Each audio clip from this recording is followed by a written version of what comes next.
चलिए अब alternative current से रिलेटेड कुछ और सवाल हम लोग करेंगे, 8-10 सवाल, ठीक है। पहले भी हम लोग बहुत सारा सवाल कर चुके हैं इससे रिलेटेड, उस सब सवाल को आप लोग प्रैक्टिस कीजिएगा।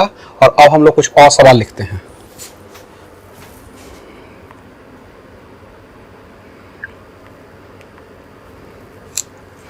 क्वेश्चन है, ए 100 ohm resistor is connected to a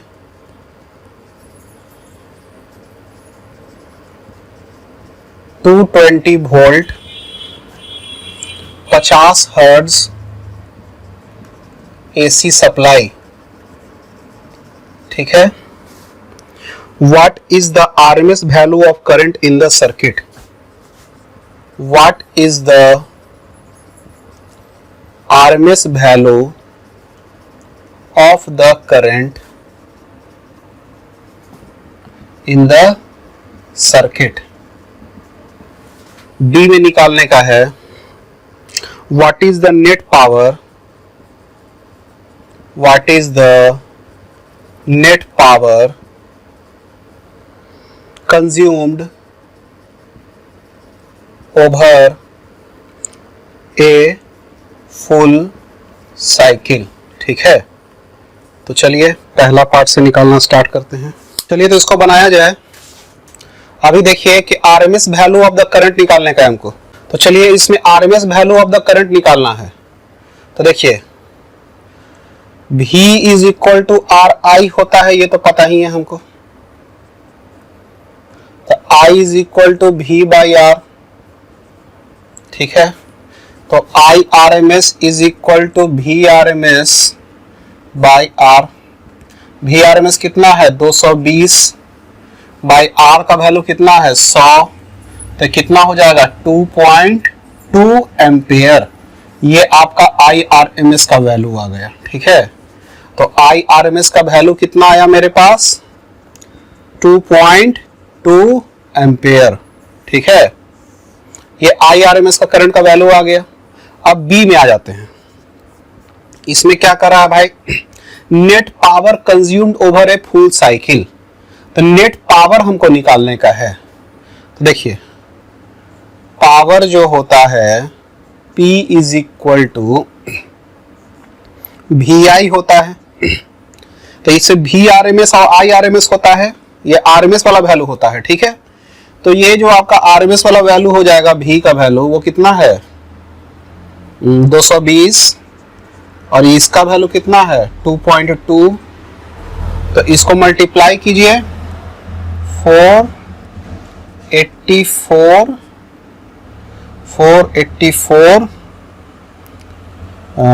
240 484 volt और 484 वाट पावर है ना, तो वाट हो गया।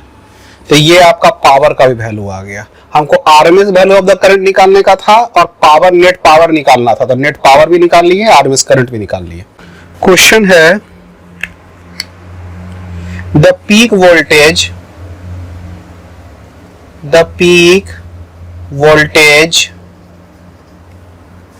of an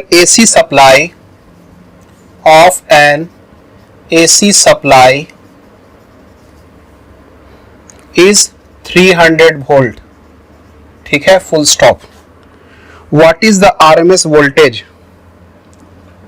What is the RMS voltage, ठीक है। अब the RMS value of current, ये पहला पार्ट है क्वेश्चन का। दूसरा पार्ट है इस क्वेश्चन का, the RMS value of current, the RMS value of the current in an AC circuit is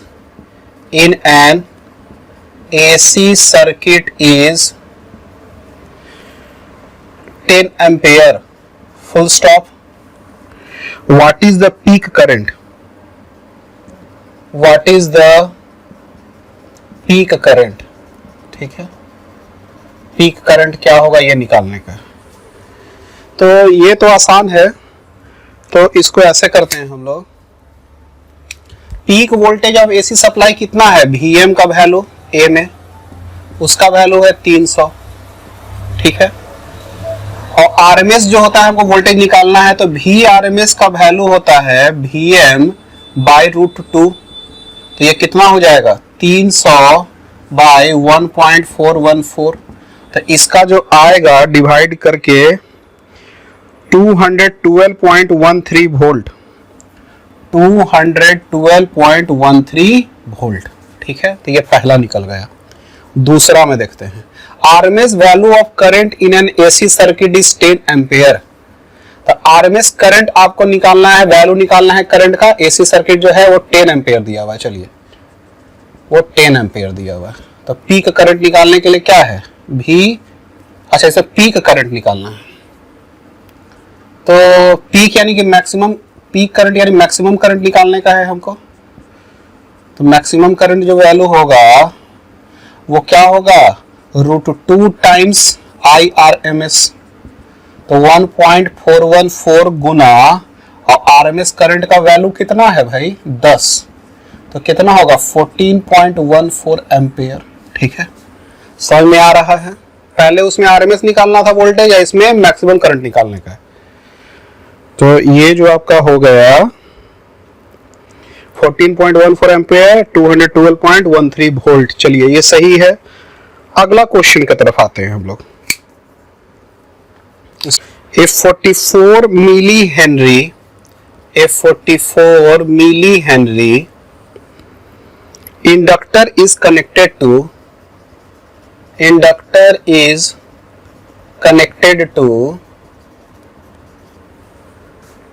220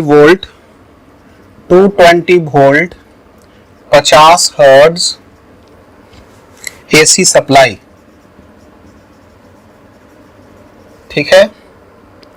determine the RMS value of the current, determine the RMS value of current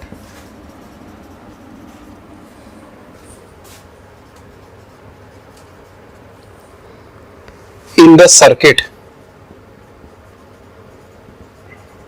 ठीक है। चलिए ये जो inductor दिया हुआ है इसमें आपका आरएमएस वैल्यू ऑफ करंट निकालना है ना। IRMS is equal to VRMS by resistance. तो इसमें इंडक्टर लिखा हुआ है, तो इंडक्टर का रिएक्टेंस लिख देंगे XL, ठीक है, लिख देंगे ना। Where XL is the reactance of inductor,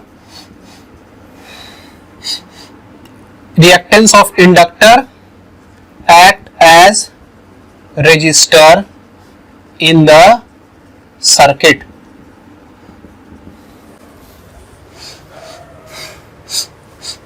ठीक है। अच्छा XL का वैल्यू क्या होगा, ओमेगा L। तो ओमेगा का वैल्यू क्या है, 2 pi by T into L। अच्छा 2, इसको ऐसे भी लिख सकते हैं, 2 पाई गुना 1 बाई T गुना L। अच्छा ये 2 pi into frequency into L, 2 पाई और फ्रीक्वेंसी का वैल्यू दिया हुआ है ना 50 हर्ट्ज, तो 50, और ये इंडक्टेंस का वैल्यू दिया हुआ है ना 44 मिली हेनरी, 44 इंटू 10⁻⁻3, ठीक है। तो इसका वैल्यू हमको मल्टीप्लाई करने का है। रुक जाइए करते हैं इसका टोटल वैल्यू आया है 13.82 ओम, 13.82 ओम, ठीक है। ये आपका आ गया। अब हमको क्या करना है, IRMS, VRMS का वैल्यू कितना दिया हुआ है, 220 बाई 13.82। इसको डिवाइड करने के बाद जो आएगा आपका 15.92 एम्पियर, 15.92 एम्पियर, ठीक है। तो आरएमएस वैल्यू ऑफ करंट आपका निकल गया, ठीक है। चलिए इसको उतारिए, ये हो गया। चलिए अगला question, A 60 microfarad capacitor is connected to capacitor is connected to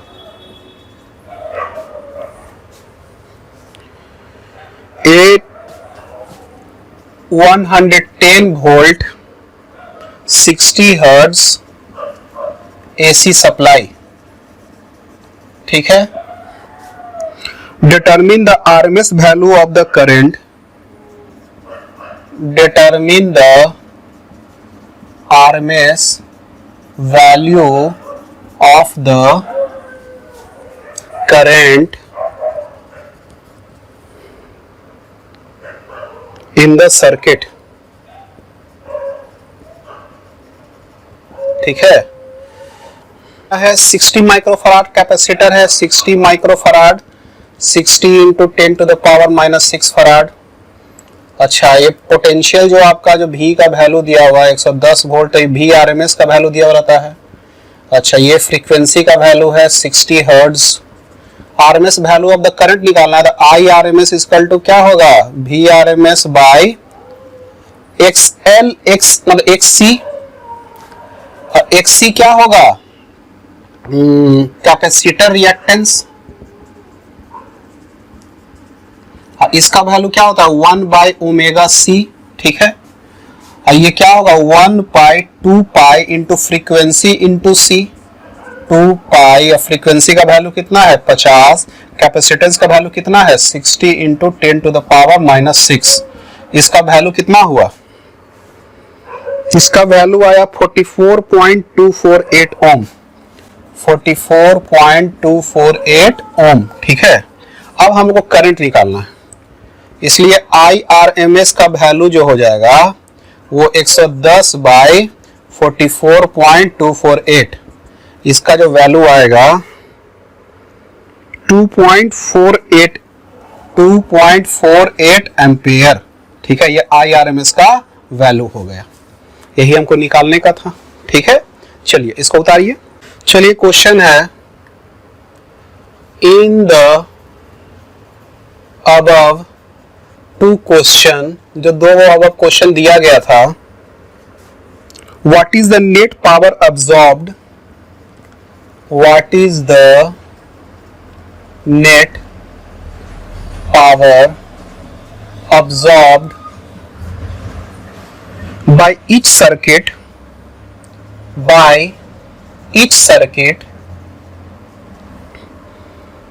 over a complete cycle, over a complete cycle। ठीक है, explain your answer, explain your answer। ठीक है, आप देखिए, चलिए एक चीज इसमें कि पावर जो ऑब्जर्व जो होता था और पावर जो डिसिपेशन होता था वो सिर्फ रजिस्टर कर रहा था। ठीक है, इसमें इंडक्टर और कैपेसिटर में कोई भी पावर का बर्बादी नहीं हो रहा था। लेकिन रियल में तो होता है, लेकिन ऐसे जो थ्योरेटिकली हम लोग मानते हैं कि नहीं होता है। तो net power observed by each circuit में, जो एक में इंडक्टर लगा हुआ है एक में कैपेसिटर लगा हुआ है, तो नेट पावर जो ऑब्जर्व होगा वो 0 हो जाएगा। तो यहां पे लिखेंगे the power is only observed by the resistor, so no power is absorbed by any circuit by inductor and capacitor in the above circuit। ठीक है,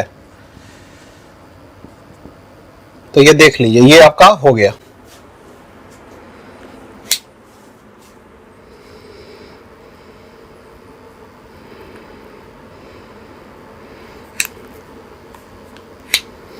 एक क्वेश्चन है, obtain the resonant frequency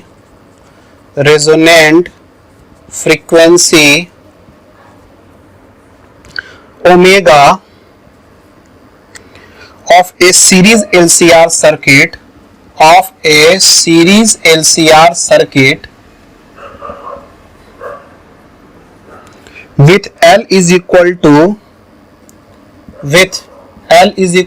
2 Henry, C is equal to 32 microfarad, and R is equal to 10 ohm, What is the Q value of this current? What is the Q क्या है? Quality factor. Q value of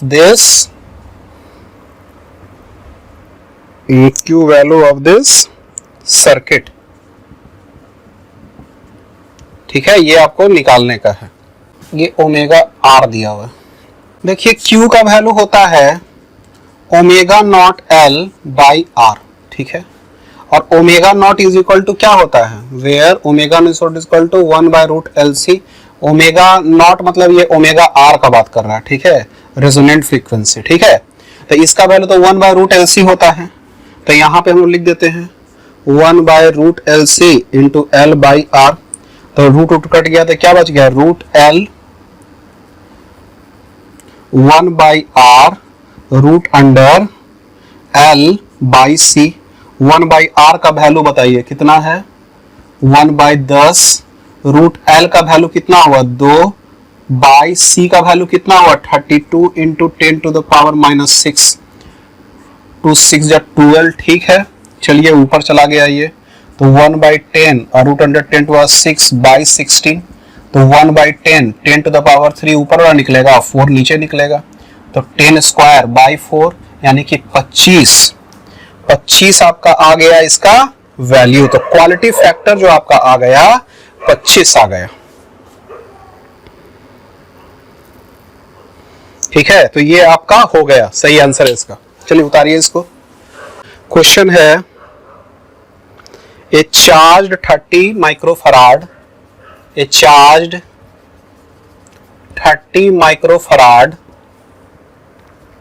capacitor is connected to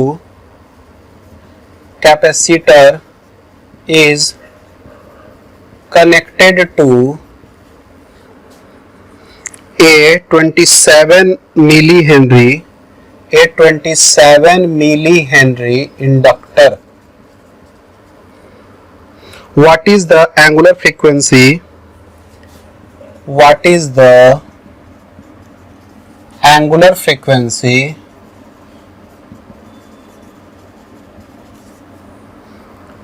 Of free oscillation of circuit of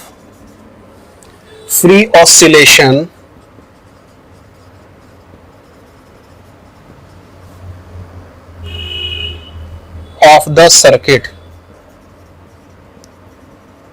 ठीक है, क्या है? ये LC circuit हो गया. It is an LC circuit. ठीक है, ओमेगा नॉट का जो वैल्यू होगा ये हमको निकालना है, एंगुलर फ्रीक्वेंसी निकालना है ना, free oscillation of the circuit, यानी ओमेगा नॉट का वैल्यू निकालना है. ये क्या होता था? 1 बाय रूट LC है. तो L का वैल्यू बताइए कितना है? ठीक है, 27 milli henry. 27 into 10 to the power minus 3. अच्छा, C का वैल्यू कितना होगा? 30 into 10 to the power minus 6. ठीक है, तो चलिए अब इसका वैल्यू निकालते हैं, इसको कैलकुलेट करके. तो ये आएगा 1.11 रेडियन पर सेकंड. ठीक है, ये ओमेगा नॉट का वैल्यू हो जाएगा. ठीक है, कैलकुलेट कीजिएगा, इतना आंसर इसका आ जाएगा. चलिए इसको उतारिए. ये हो गया. अगला क्वेश्चन उतारते हैं. Suppose the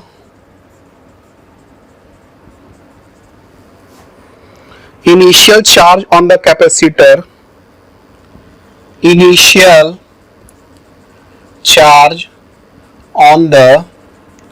capacitor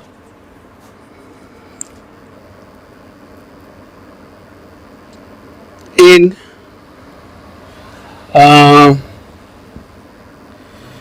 above question is 6 milli coulomb, ठीक है, ठीक है, 6 मिली कूलम है. What is the total energy stored?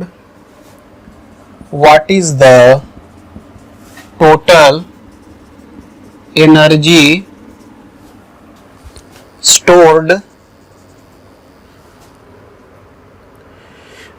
in the circuit initially? In the circuit initially, ठीक है. What is the total energy at later time? What is the total energy at later time? ठीक है. तो initial charge आपको दिया हुआ है 6 मिली, initial capacitance का वैल्यू दिया हुआ ना, इनिशियल चार्ज का वैल्यू दिया हुआ मिली कूलम. ये एलसी सर्किट का बात कर रहा है ना, क्या कि एलसी सर्किट है ये, ठीक है. It is an LC circuit. अच्छा, तो इसमें जो टोटल एनर्जी जो होगा, टोटल एनर्जी इनिशियली जो होता है वो क्या होगा, इलेक्ट्रिकल, मैक्सिमम इलेक्ट्रिकल एनर्जी. और मैक्सिमम इलेक्ट्रिकल एनर्जी क्या होता है, किसका होता है, कैपेसिटर का. Maximum electrical energy of capacitor. अच्छा, maximum electrical energy of capacitor का जो वैल्यू होगा 1/2 QM square by C. QM square maximum charge है इसमें, तो इनिशियल चार्ज जो बता रहा है वो मैक्सिमम चार्ज होगा कैपेसिटर पे, तो वही टोटल चार्ज हो जाएगा इसका 1/2 और 6 इंटू 10 टू द पावर -3 का स्क्वायर बाई, और C का वैल्यू कितना हो गया,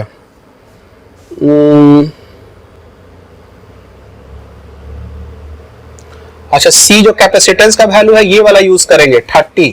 तो यहां पे आप लोग लिख लीजिएगा C का वैल्यू हो गया 30 into 10 to the power -6 farad, ठीक है.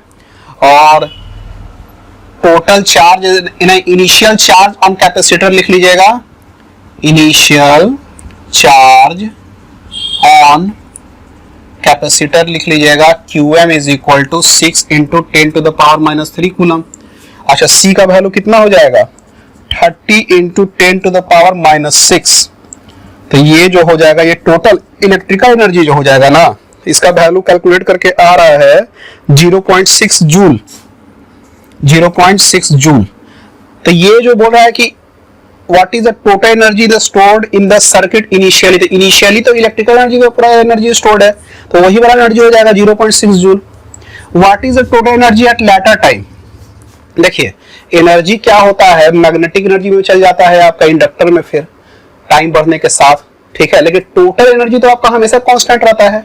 जैसे वो स्प्रिंग मास सिस्टम में टोटल एनर्जी जो होता था, काइनेटिक एनर्जी और पोटेंशियल एनर्जी कांस्टेंट रह रहा था, उसमें भी टोटल एनर्जी कांस्टेंट रहेगा. तो लेटर टाइम में भी जो टोटल एनर्जी जो होगा, ये टोटल एनर्जी पूछ रहा है ना, वो सेम ही रहेगा 0.6 joule. At a later time also total energy remains same 0.6 joule, ठीक है. तो ये आंसर हो गया इसका. चलिए ये उतारिए, ये हो गया. Series LCR circuit with R is equal to 20 ohm, with R is equal to 20 ohm, L is equal to 1.5 Henry, 1.5 Henry, and C is equal to 35 microfarad is connected to a variable frequency, to a variable frequency 220 volt AC supply, 220 volt AC supply, ठीक है. When the frequency of the supply, when the frequency of the supply equals the natural frequency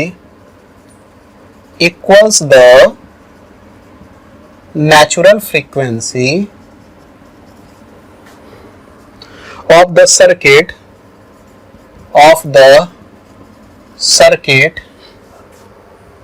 what is the average power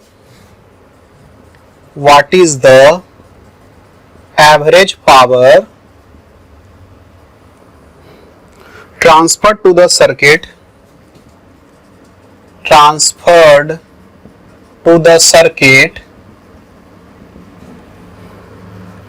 in one complete cycle.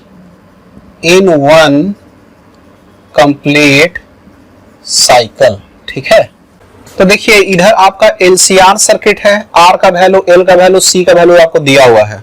Connected to a variable frequency 220 volt AC supply, उसका AC supply 220 volt का है। ठीक है, अच्छा एक variable frequency से उसको attach किया हुआ है। ठीक है, when the frequency of the supply, जो फ्रीक्वेंसी दिया जा रहा है ना LCR सर्किट को, उसका फ्रीक्वेंसी नेचुरल फ्रीक्वेंसी के जब बराबर हो जाए तब हमको बता रहा है what is the average power transfer to the circuit in one complete cycle. ठीक है, समझ बात आ रहा है। तो देखिए पहला चीज,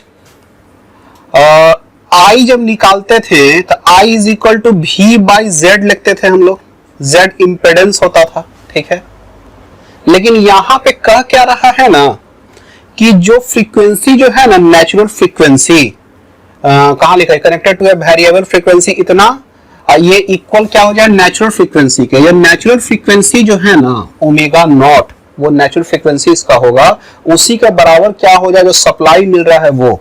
तो यहाँ पे जो रेजिस्टेंस के जगह, जो इंपेडेंस के जगह पे हम लोग रेजिस्टेंस लिख देंगे। ठीक है, रेजिस्टेंस जो हो जाएगा उसी के फ्रीक्वेंसी के बराबर हो जाएगा, काहे कि जो सप्लाई का जो फ्रीक्वेंसी होता है ना, अच्छा से समझिएगा, सप्लाई का जो फ्रीक्वेंसी होता है वो रजिस्टर के करंट के फ्रीक्वेंसी का तो बराबर होता है। ये बात तो आपको पता ही है कि करंट रजिस्टर का जो फ्रीक्वेंसी है और जो AC सप्लाई का फ्रीक्वेंसी है, दोनों के बीच का फेज एंगल 0 होता है। तो फ्रीक्वेंसी दोनों का रजिस्टर का और AC सप्लाई का सेम होता है। तो AC सप्लाई का फ्रीक्वेंसी किसके बराबर हो गया, नेचुरल फ्रीक्वेंसी के बराबर हो गया।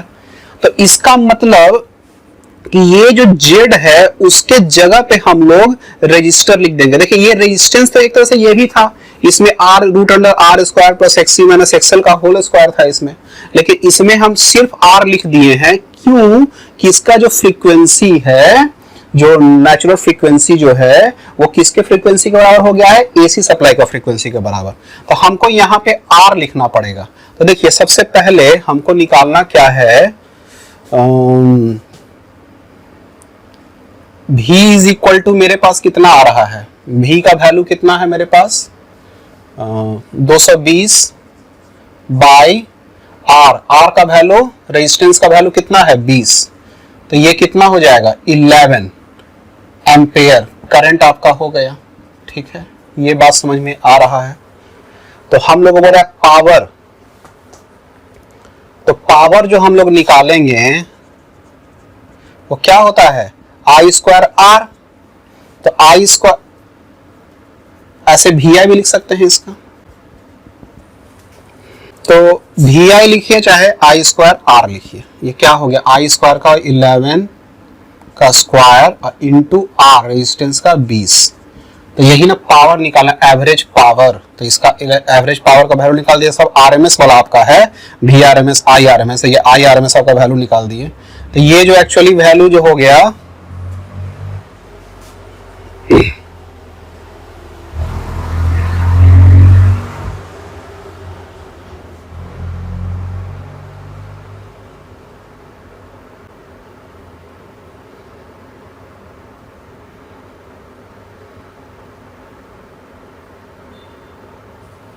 यहां देखिए 200 वोल्ट है, 220 वोल्ट नहीं है, तो ये 200 हो जाएगा। ठीक है, तो ये 20, ये हो जाएगा 10 एम्पेयर, तो ये 10 का स्क्वायर हो जाएगा, तो 10 गुना 10 गुना 20, तो कितना हो गया 2000 वाट।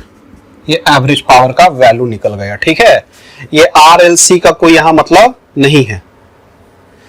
बस इतना समझ जाइए कि ये जो नेचुरल फ्रीक्वेंसी है वो क्या हो जाएगा, रेजिस्टेंस के बराबर हो जाएगा। ठीक है, तो इसको रेजिस्टेंस के बराबर कर दिए हम लोग और डायरेक्टली इसका आई का वैल्यू निकाले, आई स्क्वायर आर कर दिए इसका। लिए क्वेश्चन और है, लास्ट क्वेश्चन इससे रिलेटेड। एसी में थोड़ा करंट क्वेश्चन हम लोग का बहुत कम है, ठीक है, लेकिन जो आपको बाकी चीज बताया गया है उससे डायरेक्टली थ्योरी से रिलेटेड इसे क्वेश्चन ज्यादा पूछता है। ठीक है, तो इसको थोड़ा ध्यान रखिएगा। चलिए लिखते हैं,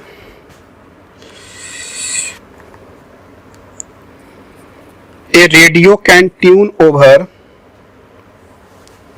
a radio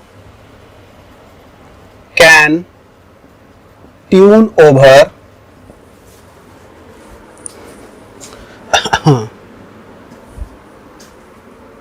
the frequency range of portion, the frequency range of portion of megawatt broadcast band full stop। अच्छा, ये ब्रॉडकास्ट बैंड का रेंज दिया हुआ है 800 kilo hertz to 1200 kilo hertz. ठीक है, if the LC circuit has an, अच्छा radio में एलसी सर्किट होगा ना, मतलब एलसी बोला, रेडियो मतलब आरएलसी सर्किट होता है। एक second, A if the LC circuit has an effective inductance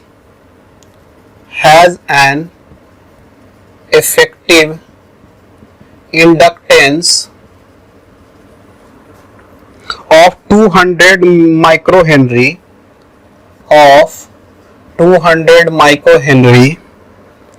what must be the range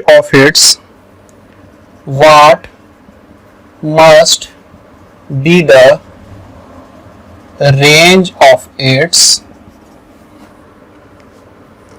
variable capacitor।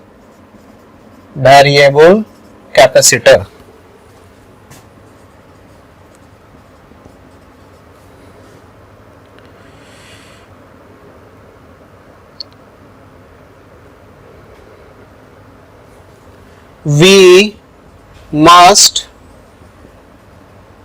यहां पे हम लिख देते हैं आंसर ही का पार्ट में, वी मस्ट, ये एक तरह का हिंट है, we must know that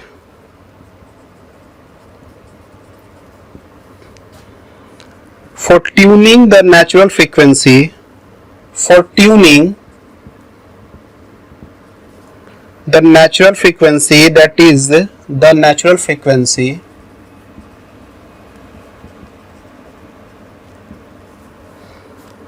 that is the frequency of free oscillation, that is the frequency of free oscillation of the LC circuit,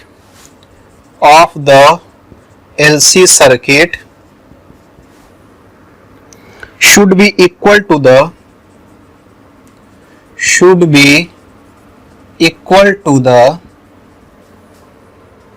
frequency of the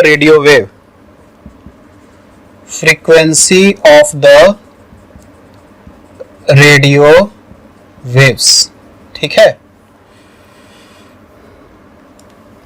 तो क्वेश्चन है, a radio can tune over the frequency range of portion of megawatt broadcast band, उसका band का value दिया हुआ है 800 kilo hertz to 1200 kilo hertz. If the LC circuit has an effective inductance of 200 micro henry, ठीक है, उसका effective inductance का value कितना है 200 micro henry, what must be the range of its variable capacitor.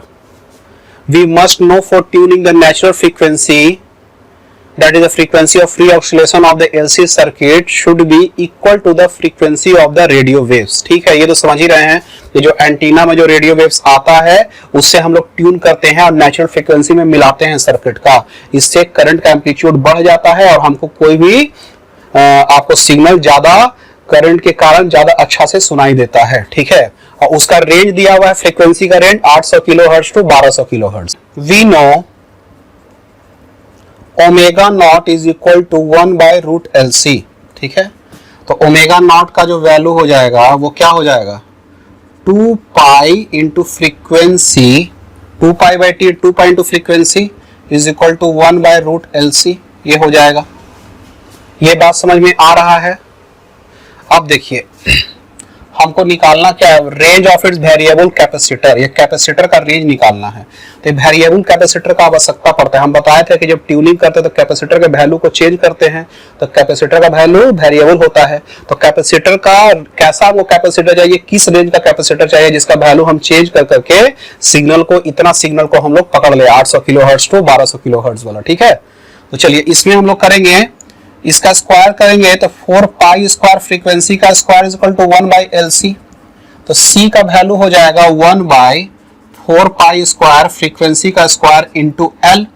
ठीक है, तो C का वैल्यू हो जाएगा 1/4 पाई स्क्वायर और फ्रीक्वेंसी का स्क्वायर लिखते हैं, और L का वैल्यू कितना है भाई, 200 इंटू 10⁻⁻6। ठीक है, ये C का वैल्यू आया। अब हमको क्या करना है कि V का जो है ना, ये फ्रीक्वेंसी का वैल्यू हम लोग 800 किलोहर्ट्ज रखेंगे तब C का एक वैल्यू आएगा, और 1200 किलोहर्ट्ज इसका वैल्यू रखेंगे तब एक C का वैल्यू आएगा। ठीक है, तो हम लोग यहाँ पर रखते हैं 4 frequency of 800 kilohertz is equal to 800 into 10⁻³ hertz. So C is equal to 1/4 pi square और 8 into 10⁵ का स्क्वायर इंटू 2 into 10⁻⁻4। इसका वैल्यू जो मल्टीप्लाई होके जो आ जाएगा वो आ जाएगा आपको 197.8। ये आ जा रहा है आपका 197.8 इंटू 10⁻⁻12 फराड। तो इसको 197.8 पिको फराड कहेंगे। ठीक है, फॉर फ्रीक्वेंसी का वैल्यू कितना के लिए, 800 किलोहर्ट्ज, 800 किलोहर्ट्ज। ठीक है, फॉर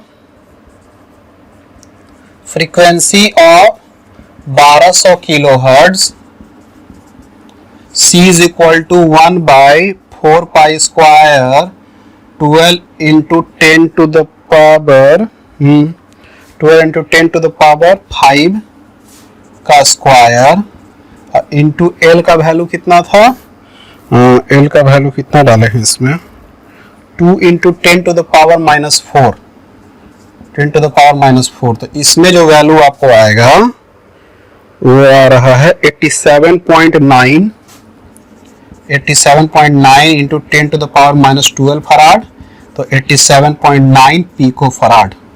ठीक है, तो इसीलिए कैपेसिटर रेंज फॉर